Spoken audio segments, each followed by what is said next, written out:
Yo, yo, yo, welcome to Pitch Report. I'm Mario. And I'm Amilcar. Mario, how are you doing today, man? Doing well, doing well. I can officially, and so can you, say we've been to a World Cup. I know, man. That was super exciting. Very like last minute send, like buying tickets day of or like the night before. But going to the Belgium versus Spain game, man. Yeah, how did it feel for you, Amilcar? I mean, I'd be going crazy if I went to a Mexico game, so you got to see España in a World Cup. Yeah, no, it was super exciting. We very much wanted to go to the game, but the tickets are super expensive. And then I will say, like, thankfully, the U.S. didn't win just for the sake of like the reality of being able to go to the game. Because I think if U.S. would have won, the tickets would have just been so expensive. It wouldn't have been even not that it was affordable to begin with, but even less affordable than it already was. It was not. I mean, but it was so awesome. I think like the vibes outside the stadium were second to none. It made me feel not quite like watching a sporting event in Europe because I think it's still a little more intense because the fans just don't sit at all and they're just like going crazy the entire time. But it was super exciting getting to watch the game and see Spain because I had never actually seen the national team ever play. So that was Really? Not yeah. even friendlies or anything? No, because they don't routinely come all the way to the U.S., let alone to the West Coast. I feel Oh, like if they do yeah, a friendly, it'll be kind of out in the East Coast, if anything. that's true. But no, I'd seen a lot of Real Madrid friendlies, Real Madrid official games, but never a Spain national team game. So it was like kind of like get the chills when like the anthem goes off and stuff. So it was definitely one of those like bucket lists, like check that off the list items for sure. Dude, that is so cool. All right, you said chills. Any way eyes? Any eh, what? Like any tears? I was trying to Oh, be tears. funny. Oh no, Mario, I already told you. I'm not I don't cry. It's weird. I don't cry. I don't get emotional like that. No, but the anthem I got the chills. When the players came out, I kind of got the chills a little bit. And then I think when we won, it was like Oh, also kind dude. of chilling, but then the environment was super cool. We were actually sitting in like a level right below the Spanish like cheering and Spanish like Okay, I know squad. exactly where And you were. so yeah, we were able to basically like hear everything and like the vibes were just so loud and it was I would say, I don't know, you can make your decision or determination, but I thought it was like 80-20, maybe 70-30 Spain fans. So like the chants were just like going crazy. And every time like Lamine Yamal got the ball or anytime they're pressing or pushing, trying to score, it was just like pandemonium in there. So it was super fun. Yeah, I literally gave my dad. I went with my dad, and like I gave him the same like breakout. I was like, I think it's 80-20 Spain, Belgium. Yep. There was a couple in front of me that they were wearing Belgium gear, but they just bought it because they liked some of the players, I Oh, guess. I So they will were. say that the thing was there was a lot of neutrals, Mhm. like a lot of Mexico fans, a lot of U.S. fans that just kind of just came because it was a World Cup game in L.A. So, but I will say a lot of the neutrals that I was talking to or that I saw were mostly like kind of hoping Spain was going to win. Whether they were a Spain fan You're or just describing like me, dude. yeah, right. Exactly. But no, it was super awesome. I think the vibes in the stadium were cool. And I think for those of you that have not been to SoFi, you got to go to SoFi. It's like it's just a crazy stadium, like one of the craziest It's stadiums I've ever so been in. cool. It was my first time being there for a match. I went to an event where the stadium was empty and like got to go on the field. I kicked the field goal twice and I missed twice. But anyways, for a sporting event, it was really cool. Like I don't know if it's like these modern stadiums, but like I was pretty high up and the seats still look great. You could see the field really well. It was just so cool. Everything looked so new too. It was a really nice stadium. Yeah, I think the interesting part of like New Year's stadiums, like I'm looking at your background, that Azteca. The Azteca's almost like the Rose Bowl is built kind of out. It's more Yeah. flat, whereas I feel like SoFi and a lot of the newer stadiums are built kind of up. Hmm. So while you're maybe a little bit higher up, you're still really close to the pitch. So you feel like you're kind of right there on the pitch. And so that's why I feel like maybe you get a better viewing, or you feel like you're much closer. So if you buy a nosebleeds and maybe Azteca or Rose Bowl, you're like, dude, I can't see anything. You feel like Yeah. just like so far away. But at SoFi, you feel like you're kind of right in the middle of it. Yeah, and I feel like there's like I'm no engineer, but like the structures don't now like the support beams are not like blocking like your view or anything. It's just like Yeah. a clear line of sight. It was also cool seeing how deep of a hole SoFi is because you basically when you walk in at ground level, and then there's I'd say more than half the stadium is below Yeah, you. you walk into the top of the 300 section. So then there's only 400 and 500 above it. So yeah, it's more below ground. Yeah. And then sitting with the Spanish, like La Porra, or I don't know how you call it, like Yeah. in Spanish, like Spain Spanish. There was like the drummers, and then there was a cheer I would hear him say, Español yo soy, or something like that. Yeah, it's like yo But, soy español, español. Yeah, okay, yeah. yeah. And then the trumpet guy. Did you see the trumpet dude? Like he basically like plays the anthem in parts of it, like during the game. It's yeah, they're very intense. Maybe I could hear it, but I wasn't like maybe fully aware of the trumpet guy. But yeah, it was crazy. Even after the game ended, I mean, we hung out to the fan fest, but afterwards I took the LA Metro, and it was all Spain, like Spanish people from Spain, like, and they were like just chanting all the chants the whole like bus ride. Like it was Yeah. really, really cool. Yeah, I know, and that's how it felt just all around SoFi, like Inglewood. I was out in Manhattan Beach after. There's a ton of people out in Manhattan Beach, like Spain fans and stuff. So I think people just kind of dissipate into the local area, and yeah, just like the vibes are super high because you're like, all right, semifinals, it's like a big game, and I think that might be the difference between going to like a group stage game where maybe like you win, it's still exciting, but now you're winning, you're moving on to like another stage, and that's a hard fought game too against a really good team. Yeah, a really good team. And yeah, let's talk about the game a little bit. It's a 2-1. Spain got its first goal against in the whole tournament, which is impressive. Both that they hadn't conceded and that Belgium was able to score. How did you feel about the Spain team that you saw? Honestly, I felt pretty good. I feel like they were going good going forward. I think that there's still like a lot of concerns. I don't think Spain's has played against Belgium in their best form. I don't think they've hit their best form yet. I think they're still kind of failing to have that final touch. Like they're kind of doing that extra pass, which when it works, looks great and you score a cool goal. But sometimes I'm like, dude, shoot the ball. Like, what are you doing? Like, why are you making that? Like they're trying to pass it into the goal. And sometimes you just can't always do that, especially against a team sitting back, which every single team Spain has played has sat back, right? And so there's frustrations there. They also have like the high line. So whenever Doku got the ball, it was scary times because he could fly by anybody. He was kind of juking guys left and right. There was a couple scary moments at the end with Unai Simon kind of coming out for absolutely no reason. So he had kind of two goalie errors there. He was almost like halfway at one point. Yeah, I'm like, what are you doing, dude? And then so thankfully Laporte just kicked it out and stuff. But yeah, I think there's still a lot left to be desired. Thankfully, they're winning, and I know they're kind of like last minute goals. I think 80 was like in 89th, and then the 90+1 the last two games. So it's a little bit scary because it seems like we're kind of bailing ourselves out barely at the end. And yeah, I don't think Lamine's playing anywhere remotely close to what he could be doing. Granted, every time he touches the ball, I think you saw it live. There's like 2 to 3 dudes that just like crash on him, Dude, he's very popular like all around, but especially with the kids, maybe because he's still kind of a kid himself. But I don't know why. Where I was sitting, I was surrounded by kids. Like in front of me, there was 3 kids. To my right, there was kids, and behind me, there was a kid. And there was a kid every time Lamine Yamal like got the ball, he would go crazy. They were just so into him. And I think it is the fact that he's young. Like the kids in front of me, their phone cases were like Lamine Yamal. It was just cool seeing like how excited they were getting into it. I don't even think it was only just kids. I think like the entire stadium would go crazy, especially for like the first half. That every second he got the ball, it was just people were losing it, And heaven forbid he got through a couple people, juke a couple people, nutmeg someone, and then the stadium would just go crazy. Even if he just lost the ball right after, like people were just going nuts. And I would say like probably 60% of the jerseys I saw were Lamine Yamal jerseys if they had a player on the back. Yeah. So he's got a crazy influence now. I know your sister had a Fernando Torres, but it said F Torres, and someone asked, "Oh, is it the new Torres or the old Torres?" Yeah, the old one, right? Yep. And I was like, nope, this is the old one because he's number 9, and then Ferran Torres right now is number 7. So it was one of the old jerseys. I think it was from the 2008 Euros. Okay. Was where that jersey was from. So pre-star. Yes, pre-star. There was actually someone sitting 2 rows in front of me that had the exact same jersey, no player, but the same like 2008 Euro Cup jersey, which is kind of neat to chat to.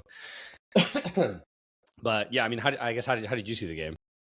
Yeah, it was a fun game. It was really cool seeing Lamine Yamal. I know he's obviously really good, but I don't know, seeing it in person was I just have more appreciation for how good he is, how quick his touches are really good.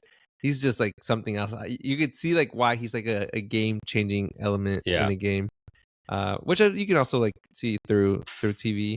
To your point, I a lot of the game felt like the last 20 minutes of the Mexico game where Mexico just kept trying to like they were moving the ball like left side to the center to the right side and then trying to find the space, which I guess they kind of have to because, like you said, all teams are basically giving them possession and they're like just dropping back. So Yeah. you don't get like the exciting like counter that you like that kind of have has like when you look at a highlight, it's like a really cool like play to look at. So it was definitely like a lot of touches. They were showing the stats of like passes completed, and I think it was like twice as many Spanish passes to the Belgian ones. So it was so yeah, at points I was like, oh, just take a shot, shoot from outside the box. And but I do think it's part of this like the Spanish like approach to it. They just wear you down and I think teams have done a good job of staying like focused and like just sticking to their game plan. But towards the end, I think their opponents start looking at the clock, like, all right, we're getting into like the extra time, and then they have a mistake, they mess up, and that's kind of what we saw with Portugal. And then this is similar to what happened with Belgium, which came with there was a goalie substitution, so it was kind of like an error by Lamine, the Manchester United keeper, that led to the go ahead goal for Spain. But overall, Spain's looking pretty good. I mean, both goals, both winning goals, so Portugal and the Belgium one, were from broken plays. Like it was just one where the ball just fell to Mikel Merino, who had been subbed in probably 3 to 5 minutes before. In the game with Belgium, he subbed in 2 minutes before and then scored the winner. And then I think Portugal, he subbed in like 5 or 7 minutes before and scored the winner. But yeah, it was one of those like took a shot. They had to wait for the defender for Kubarsi to come and be like, all right, bro, guys, I'll do it myself. Takes a shot. The goalkeeper bottles it.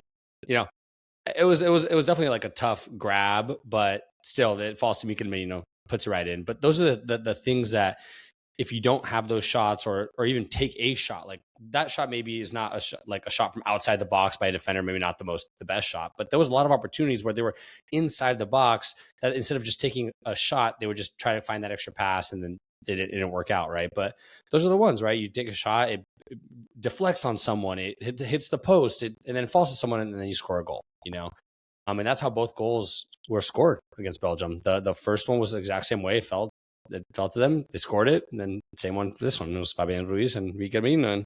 And funny enough, they're not strikers. None of them are strikers. None of them are wingers. They're both midfielders that just happen to be kind of right place, right time. It falls to you, you kick it in. And so I mean, we can, I guess, transition a little bit to like the future going forward and like playing France. I mean, that's a dangerous game. I'm not sure how they're gonna approach it. If they're gonna go kind of similarly possession based. I mean, that's how they know how to play. But is France like who has a better midfield? I think Spain has a better midfield and they can control the ball better. But the second you lose the ball, those guys are off and running. And if you have just one guy back there, you're going to be giving up counterattacks like no other. It's like they have one Doku, like France has 3 or 4 of those guys that can just burn you. So I'm curious how they're going to adjust defensively. I do not think that they can have such a high line and go forward. Like Kukureya is essentially another winger. If you saw that most of the match, he's essentially trying to make runs on goal. And so like, I don't think that he can do that against a team like France. At the same time, they're maybe the way they'll approach may be defending will be different, but I think they'll also probably be forced because I don't think they'll have the ball as much either as they have like in previous games. So I think that might force them to take less comfortable shots. Like you won't be able to line it up perfectly. If I'm not misremembering, I believe when they last played in like the Nations League or Euros, it was like a shootout. It was like a 5-4 goal type of affair. They were up 4-0 and then ended 5-4. Yeah. So I think it might be a little bit more of that, which you've mentioned. Spain hasn't played to their best level yet. They've been improving, I would say, because Belgium's not a bad team. They're a pretty good team. Portugal's a good team. So they've definitely improved. I do think, I mean, they're going to have to play even better if they're going to beat France. I would say from the teams left in the tournament, honestly, from the beginning of the tournament, Spain's the only team that I think could really go toe to toe with France. I still believe like at an individual level, France is just like No, the 100%. Yeah. top, but Spain is able, like as a team and individual, they can go like toe to toe with them, and yeah, it's gonna be really Yeah, I interesting just to mean, see. if you think about it, like Spain beat France in the semifinal of the Nations League. They beat France in the semifinal of the Euros. So the last two times they've played, Spain's won, right? It was 2-1 and then 5-4.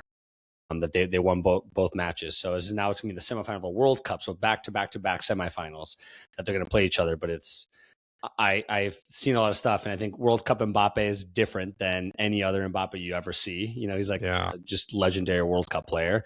So I don't know. I'm nervous, but I'm still like pretty confident because I also agree with that statement. I think if anybody's going to beat France, it's Spain. I don't see anybody else. Like I don't think anyone's looked as good as Spain's looked, and Spain. I don't think Spain's looked that good. But I think Spain looked better than England. I think Spain looked way better than Argentina.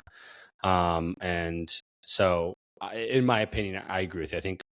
I think whoever wins this next match is kind of like going to be, barring anything can happen, right, in a final, and crazy stuff can happen. But I think, barring anything unusual, I think whoever wins the Spain France is basically going to win the World Cup, in my opinion. It sucks that you're seeing it in a semi and it's not a final, but that's what I think. I feel like that's we've seen a lot of that recently. Like Champions League kind of felt like the final was like the game before. No offense, Arsenal players or fans.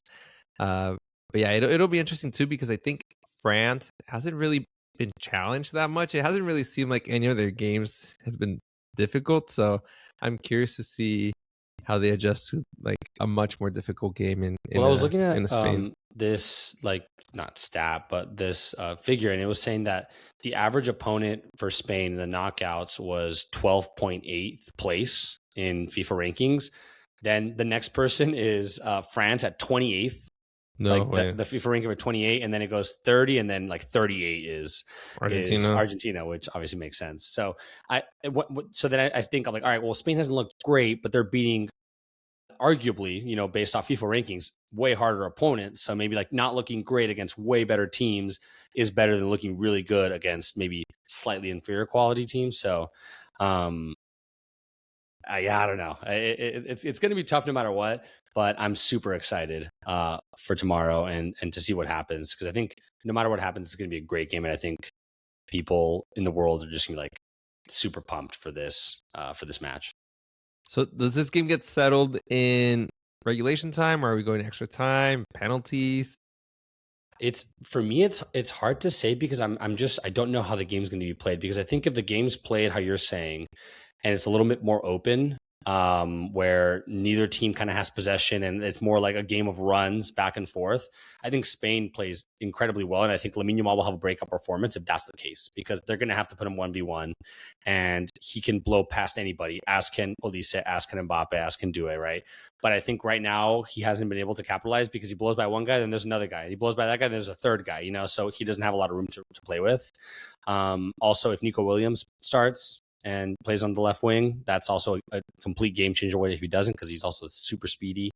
I think if the game's kind of a little bit more open like that, I think it's settled in regular time, and I think it maybe not a shootout, but there's gonna be a lot of shots. So I could see like a 2-1, kind of 2-1, 3-2, Spain ideally winning. If it's possession based, and then I think it might be one of those like 1-1 extra time. Hopefully it doesn't go to penalties. I don't think it will. I think there's too much talent on the field to not be able to score just like that last minute goal, So I think maybe at most extra time. Okay, What that's do you fair. think? I also think it will not go to penalties. There hasn't been as many as I had expected, actually, Mm-hmm. and so I don't think this will be the exception. I'm thinking it'll be more of a shootout type of game, where one team's going to score, and then that means the other team's going to be like, all right, well, watch this, and then they're going to score. I think it'll be a 3-2. I'm wearing a Spain jersey, but I think France just has a little bit more. And I just don't see anyone beating France at this point. Yeah, that's fair. If Spain was on the other side of the semis, I'd say it's Spain France in the final. Yeah. So I hope I'm wrong. I Yeah. wouldn't mind for It's Spain to funny win. because FIFA was trying to avoid this by essentially, this is the first World Cup where they put the number 1 and number 2 seeds wouldn't be able to face each other until the final. But when they were doing all the drawings and everything, number 1 seed was Spain, number 2 seed was Argentina. And so that's why Argentina and Spain are on complete opposite sides of the bracket. But now you could argue that the best teams are probably France and then Spain. So had this drawing been done when they were number 1 and 2, they would have been on opposite sides of the bracket. So they wouldn't have been able to face until the final. And like, this is exactly what FIFA was trying to avoid. But like, obviously things ended up changing, and the number 1 and number 2 teams, were a little bit different. And this is actually the first time in World Cup history where teams ranked 1 through 4 make the final. Yeah. That's also nuts, because I mean, granted, we've seen so many close upsets, both of England and Argentina. I think every single match looks like they're going to be upset, right? So that's crazy that they were actually able to make it all the way to the final. Yeah, when I pick my brackets, my philosophy is usually there's one surprise team every World Cup that's not supposed to be there. And I basically, in my bracket, I had France, Spain, and England in the semis. And then I had Argentina crashing out earlier, which I actually was not that far from, considering the teams that they struggled against. Yeah. Yeah. But I mean, FIFA and VAR, or Argentina as they call them. So, and then the team I had making into the semis, not like super underdog, but I had Portugal, which unfortunately. And it could have gone that way, right? But it all happened because of how the groups broke down, right? And not like the group standings. I think they ended up getting second in their group instead of winning it. And if they would have won it, they would have gone down to Argentina's side. So then they could have potentially knocked them out. But now the only way for Portugal, like, imagine if Portugal would have made it to the final, they would have had probably the hardest ever run to a final. It would have been Spain, then Belgium, then France, then Argentina or England. That would have been crazy, like, to do that. Yeah, meanwhile, Argentina has been, I think, averaged 38th. Yeah, this is the only. There was only 2 teams in the top 10 that were in the final 16, because I was looking at the rankings, and Spain had the hardest match has had the hardest match every single time through. Actually, except for this last one, because Morocco was ranked 7th and Belgium was ranked 9th. But Spain played 2 top 10 teams. The only other team to play a top 10 team was France that played Morocco. Every other team is out of the top 10 that was in there. Outside of the ones that won, obviously. Yeah. So it's kind of crazy. But I guess we can transition to, now we're already pretty much talking about the England and Argentina game. So how are you feeling about that game? Kind of to the point that we've talked about, Argentina's been struggling against teams that I feel like they should be winning a little bit more easily. And England has had like a tougher road. Like, they've had to play at Mexico City at Azteca. They actually almost got upset by Congo, who, like, it's actually a pretty good team. I was looking at their Panini stickers, and a lot of their players play in really good leagues and in good teams. Mm-hmm. And then they had a really hard game against Norway that was looking like a really good dark horse. So I think England, Argentina will be, history aside between these two teams, will be like Argentina's first like top team that they're playing. And based how they've played with their competition right now, they haven't really convinced me. So I actually really hope and believe England's going to walk away with this one. What about you? I agree with you. I think England is leaps and bounds a better team. The only thing that I think Argentina has over England is they've been there. So they have the experience, and because they've done what they've done, I think they've shown, whether it's VAR or whatever it is, right? But like, they've shown that they can still believe to the last minute, So if they're down 2-0 in the 80th, like, it doesn't phase them, or like, they've been there and they've won a game like that, Granted, I don't think you can turn a 2-0 against an England or like a really top team. But I think the mentality might be there, which the England team doesn't have. England team's a younger squad, hasn't been there really in the World Cup in a long time, since they've been in a quarters or let alone a semis. So that'll be interesting. I think it's for England is Jude Bellingham to save them again. Which, who would have thought he'd be the tied leading scorer in England with Harry Kane. With Harry Kane. But I think it makes sense, because Harry Kane was doing Harry Kane things basically like throughout the beginning of the tournament, and then he's been more double teamed since. So I think that's created more of a chance for like someone else, like a Jude Bellingham, to like come in and get a little bit more goals than you maybe traditionally would get It's from funny like a because I see it midfielder. as like Harry Kane scored against the easy teams in the group stage and stuff like that. And then now that you're having to play the harder teams like he scored against One of the Mexico. best teams, yeah, Mexico. Yeah, yeah. But Well, penalty though, no, it was a no, penalty, yeah. but it was one of the better teams Yeah, he's played it was against, a right? penalty. Yeah.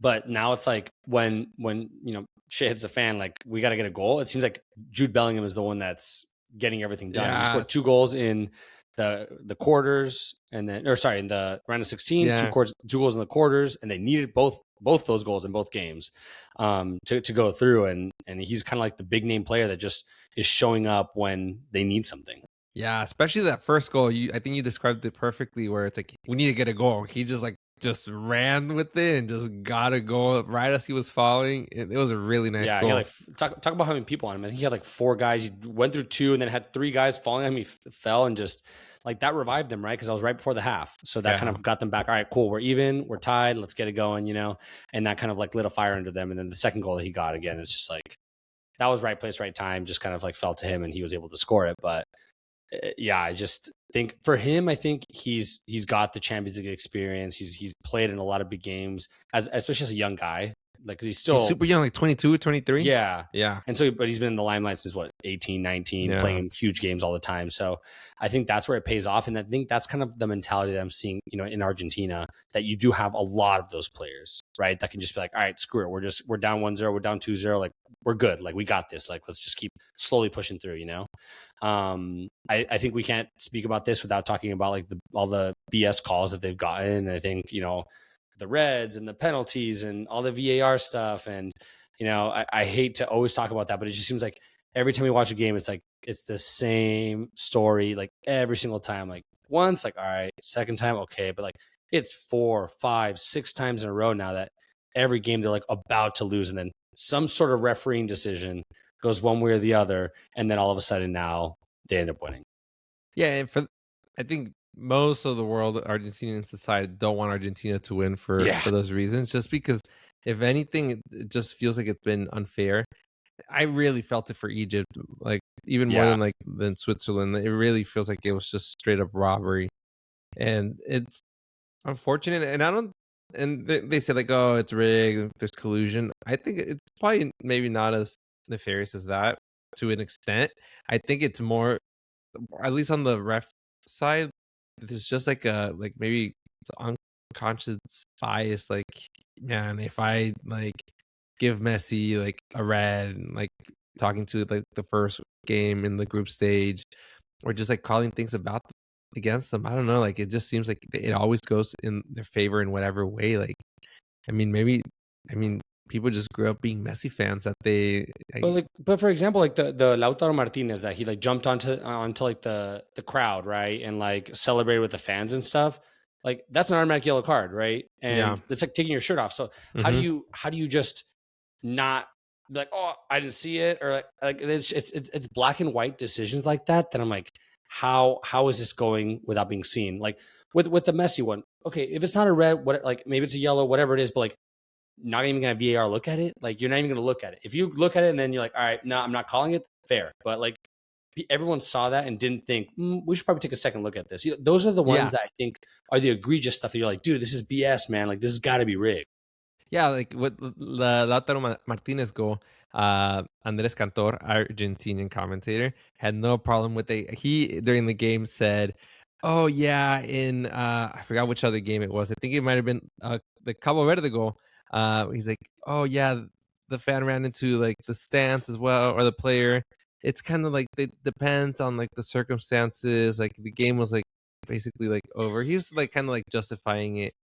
So I guess it goes to like it's kind of like when like someone like when a non-popular person does or says something, it's not cool, and then like when the popular cool person says it, oh, it's cool because they did it.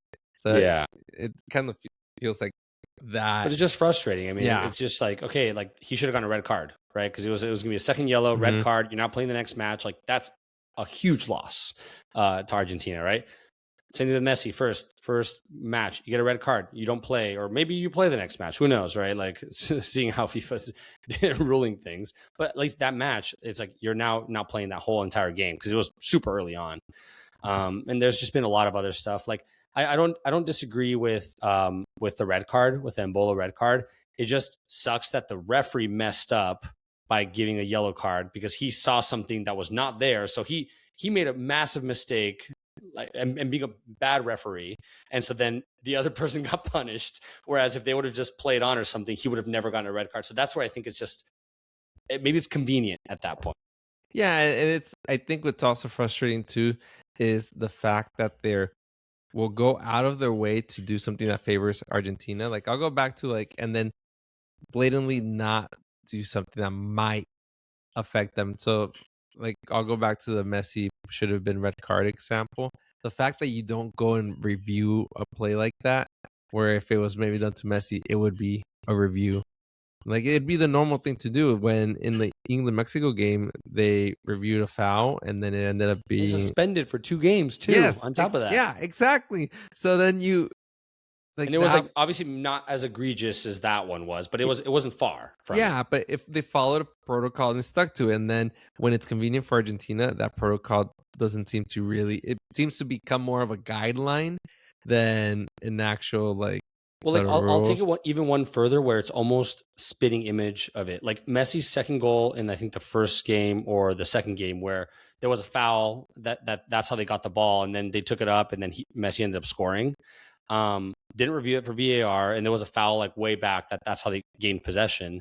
I don't know, I don't remember who it was against, but then no, well, the Egypt one is the one that got called back. Yeah. But there was the second group stage. Argentina had the exact same thing, where the Argentinian player fouled whoever it was, took the ball away, and then Messi ended up scoring on the other side. No review. Everyone's like, oh, that should have been called back. There was a foul.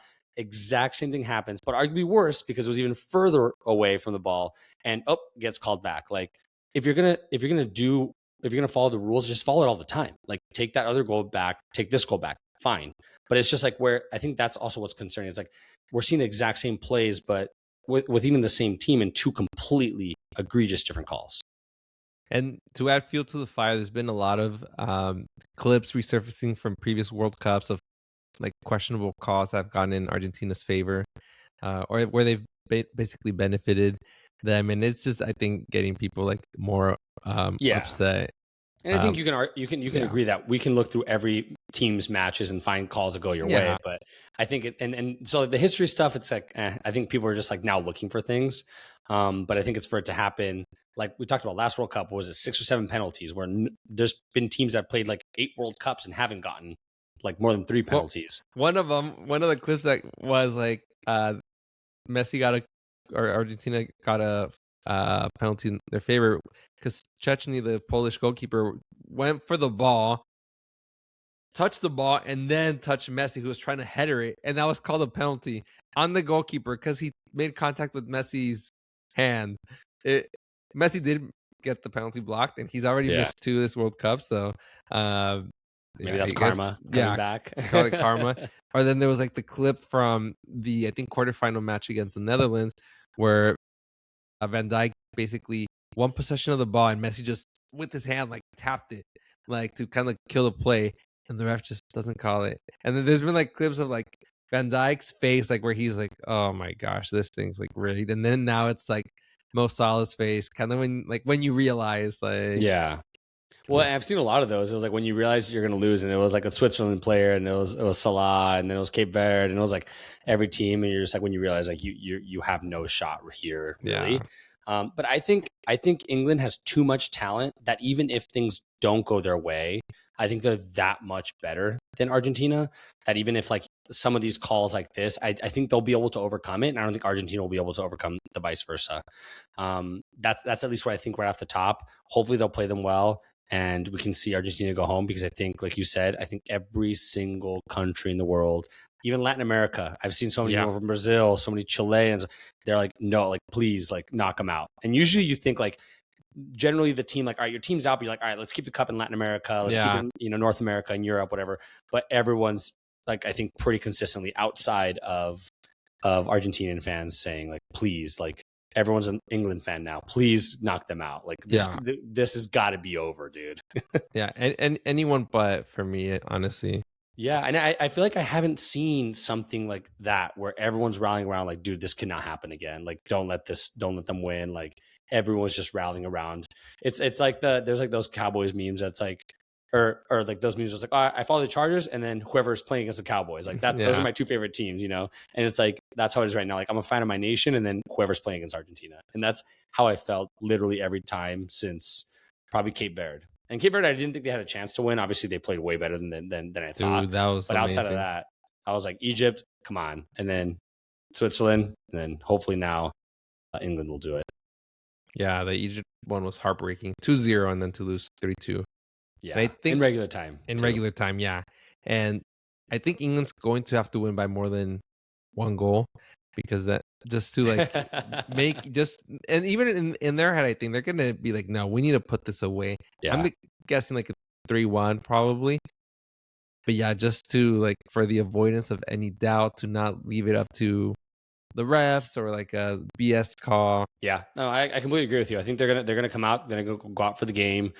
Argentina has started off pretty slow both games. I mean, granted, they scored the one goal really early on, but they most games they don't look like they're dominating probably 80% of the time.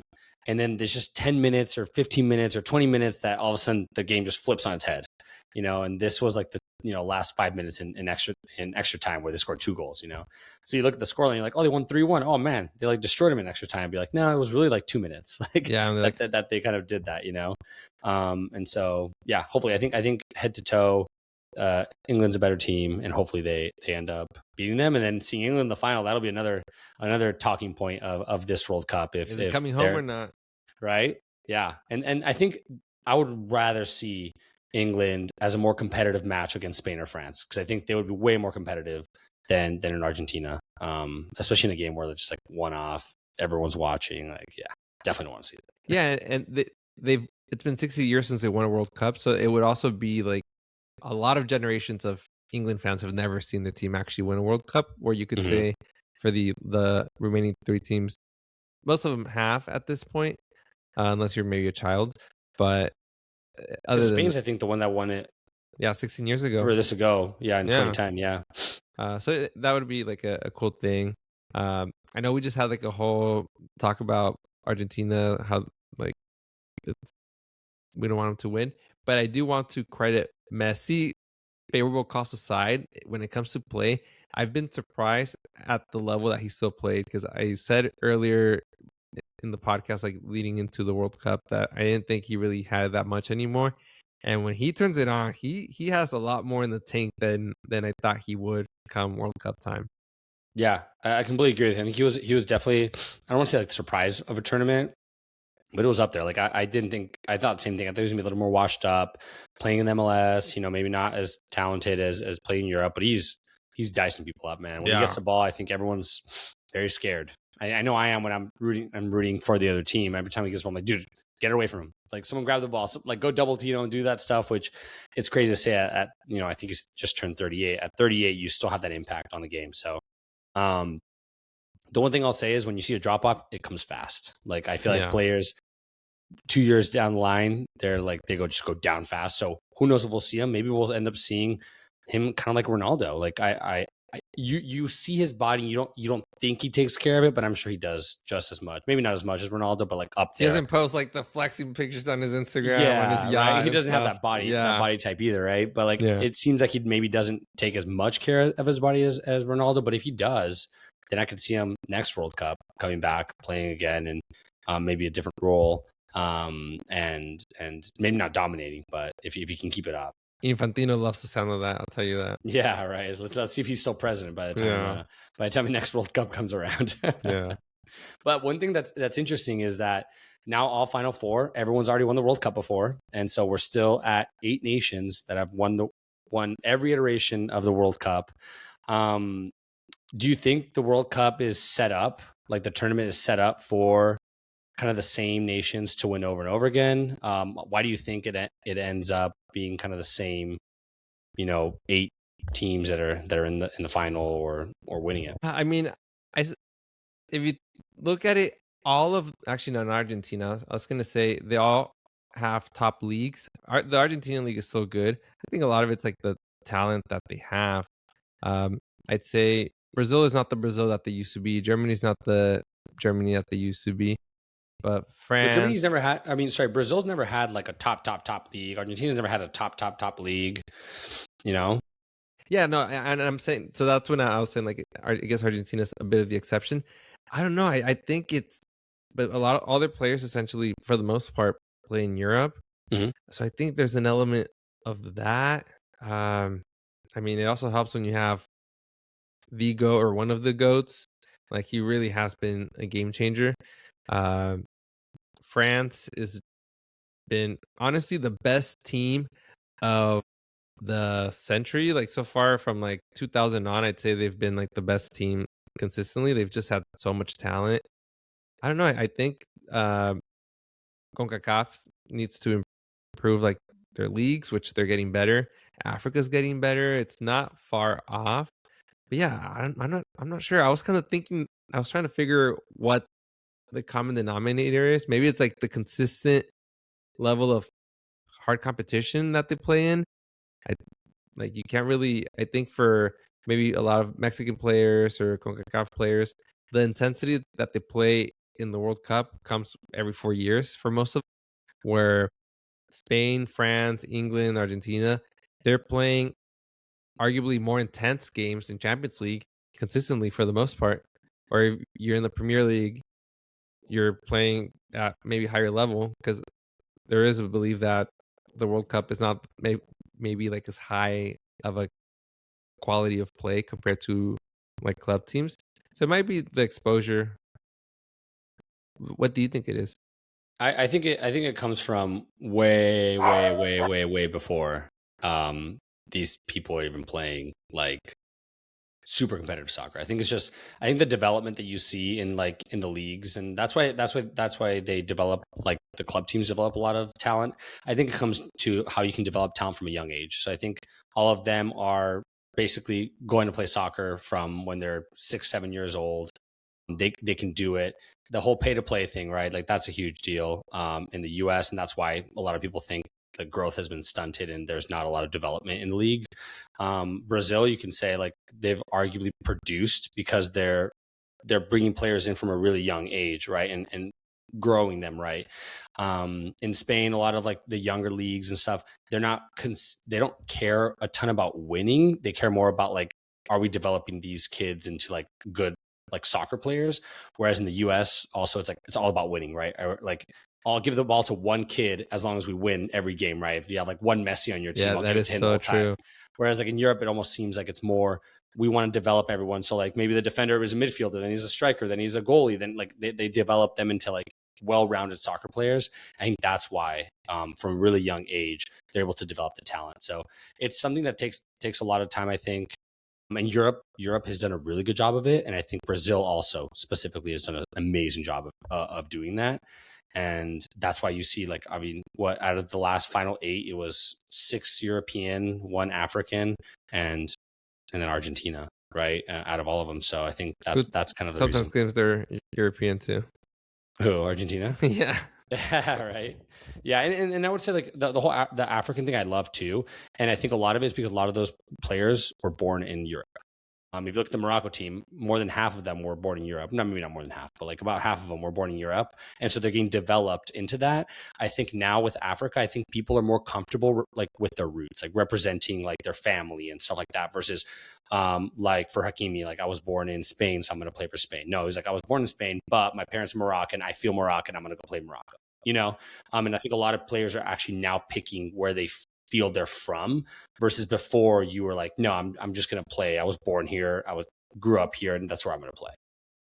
And sometimes too, if your options were like a smaller African country like a Cape Verde or like a smaller like South American country like Curacao, Mm-hmm. you and you had ties to Portugal or the Netherlands, you're like, well, I'd rather try to hopefully maybe one day make one of these teams than like go play somewhere else where it's not competitive. You're not playing. They don't play in the World Cup ever, and now these teams are. And I want to say it was like Curacao, maybe it was Cape Verde too. I was hearing that basically when they were going to the World Cup qualifier, they were able to recruit higher caliber players that had roots to these countries. Once the players started seeing like, oh wow, these like this country's like doing well, they might Hmm. actually make it in. So that kind of like helped their trajectory into the World Cup. So they started. It's kind of like a snowball effect, sort of like where they started winning. It looked like they could maybe make it. So that's when they got an influx of really talented players. Yeah, and I think there's also something to be said about winning a World Cup or winning an African Cup of Nations or winning something like that and kids seeing it, right? And it's something But that that's maybe you don't see huge. until 15, 20 years down the line, but you're like, oh, I was never going to play soccer, but now I'm going to play, right? Because we won this. And I'm hoping that that's the effect that this has on America and that the U.S. is able to develop talent because kids are going to be like, oh, well, I saw my first World Cup game at 7 years old and like I fell in love with it. And now I'm going to be a soccer player, right? For the rest of my life. Excuse me, sorry. But yeah, so I'm hoping that that's the development. But it's especially for you. I know you really like new nations, new teams, like for Champions Leagues. Like you're always kind of rooting for someone to be new. But I think the last new team that won one was Spain in 2010, and right, Yeah, every other one outside of there has been the same teams. And before Spain, it was 7 teams that had won every single one of them. So um, I think this year has been, even though we still have the top 4, I think it's been one of the more competitive World Cups that we've seen. I think we've seen a lot of extra times, a lot of goals back and forth. Whereas I think in the past, we've seen a lot of like 1-0s where one team wins or 2-0s. Now you're seeing like even the smaller nations can score a goal on anyone, yeah. you know, whether that's like offense is being kind of prioritized versus defense or what it is. But it's really nice. And I'm kind of happy. And I think that, I don't know that I'm rooting for them to go to like 64 teams. Like I've seen some I've stuff seen about them that adding too. more. But I do like the 48, and I like the fact that Cape Verde was able to do what they were able to do only because there was an extra 12 teams in the tournament. Yeah, and I think it disproved some of the arguments that there wouldn't be competitive or that there would be blowouts. There was like the Curacao one maybe, but other than that, like there were other teams that lost by 3+ goals, but it was Yeah. pretty competitive all around. And Curacao scored, and they were 1-1 with Germany for like 30 something Hmm. minutes even. So it was really nice to see the new teams, which is to the detriment of our bracket because I'm actually in last place because I'm a little too optimistic sometimes how these teams can perform. But yeah, I don't know if 64 teams would be the way to do it, but I did see a funny tweet that said next World Cup it should be all countries qualify. Hell, like 100 and something Yeah, so nations. all countries qualify, all only knockout games from the get go, and then at the end, don't ask me about logistics. Oh my god, yeah, I feel like there's a lot that can be done, and I'm glad that FIFA is kind of changing things around, and hopefully, the one thing I hope they kind of start looking into is the offsides rule, and I don't know how they're going to have Dude, to change it, but they're going to have to do something about that to where like if your pinky toe is ahead, like I that think doesn't count. without getting too into it, I think just base it on where your foot is. If the rest of your body's like forward, but the like just measure the defender's like foot and that's it. I hate it when Yeah, it's like an elbow or like an extremity that's like and that's why you rolled offside, but like your foot position was actually behind. Like players are not running through the line like on their hands or like on their elbows or like head. yeah, I think it'll force the defenders to play differently too, and I think that's all it is a game of adaptations, right? If it's half a body that needs to be in front of you, well, they're going to adapt, right? If it's a full body, well, they're going to adapt, right? And that's just what's going to happen. So hopefully they change something like that because I think the 1 millimeter off is just, it's a frustrating thing, and that's not the reason why that rules came up. The reason was for people not to just be sitting out there and waiting for a ball, right? Yeah, So because at that point your VAR becomes your fifth defender. You like yeah. it. And we've seen with Barcelona, right? Like they hold the high line and hope that you're off by like an inch or 2 inches and you get the goal called back. And that's the rule, right? So you play to it, but hopefully they end up adapting and changing it up a little bit. But yeah, I think that's all we got for that one, Mario. I'm super. First of all, I was excited to share our first World Cup game together. That Yep. was super fun, and looking forward to Spain versus France tomorrow, which is tomorrow's Tuesday, and then we have England versus Argentina on Wednesday. So we'll be back hopefully before the weekend, before the final on Sunday, and can do our analysis on those final 2 games. and see what our predictions are for the future. But fingers crossed, we get a Spain win tomorrow and make it to the final. Can't wait. Hopefully, I'll check in on you to celebrate. Hopefully, but also in case the score doesn't go your way. But I'm super No excited. matter what, I'm happy that they made it to the semis, man. Like I'm this was what I wanted, and then anything else is bonus. Winning it's great, but like the semis was kind of the place I wanted to get to. You're playing with house money then. Yeah. I do want to plug too, a little bit late, but we released a video of us visiting LA. I mean, I live in LA, but prior to the World Cup, we basically made like a city guide to LA. The World Cup has left LA, but it's still fun. We had a good time, so go to our YouTube and check it out. Yes, absolutely. That was a super fun video to film, and just like never done that before. So it was very interesting to do kind of like a vlog style video. But yes, check it out. Let us know what your thoughts are if we missed any spots that you think are staples or go-tos in LA. We only had one day and we had LA traffic, so you can imagine how many places we were able to get to. And one of us got kicked out of a bar. Yes. Yeah. That's all we'll say about that. But yeah, thanks for joining us. Stay tuned for the next match analysis. And don't forget to follow us at @_pitch report. And then I'm Amilcar. I'm Mario. Thank you. Bye.